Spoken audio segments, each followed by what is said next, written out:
Walang kaalam-alam si Edo na sa Part 22 ng EDC Bianzi may inihandang surpresa para kay Edo. Bago ko ipagpatuloy ang maiksing reaction video na ito, hiling ko lang na patapusin ang panunood nito para malaman ang nilalaman nito, at kung bago ka pa lang sa munting channel na ito, paki-subscribe para lagi kang updated sa video ng mga kalingap.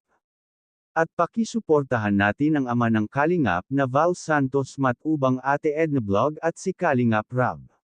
Isang mapagpalang araw sa inyong lahat mga kalingap, at shout out nga pala sa patuloy na sumusuporta sa aking YouTube channel, lalong-lalo na sa mga viewers natin na walang sawang nanunood at sumusuporta. Maraming salamat.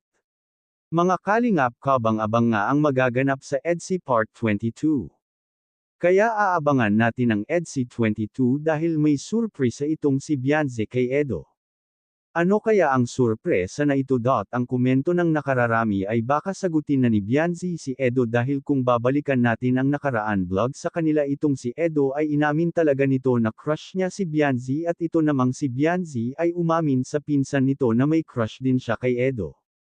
Kaya nga sa Part 21 ng EDC ay nagulat talaga itong si Bianzi nang biglang nagtapat itong si Edo. Hindi ito inaasahan ni Bianzi, kung kaya nablangko ang isip nito at hindi narinig ang sinabi ni Edo. Pero maraming nagsasabi na narinig daw iyon ni Bianzi, iyon nga lang ay gusto niya itong ipaulit.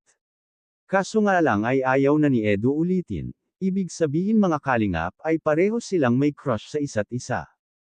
Pero titingnan natin sa Part 22 kung ano itong surpresa ni Bianzi kay Edo. Ito ang ating sabay-sabay na aabangan mamaya.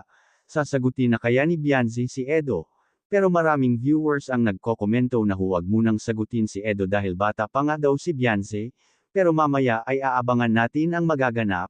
Hanggang dito na lang ang update ko mga kalingap. Maraming salamat at God bless sa inyong lahat.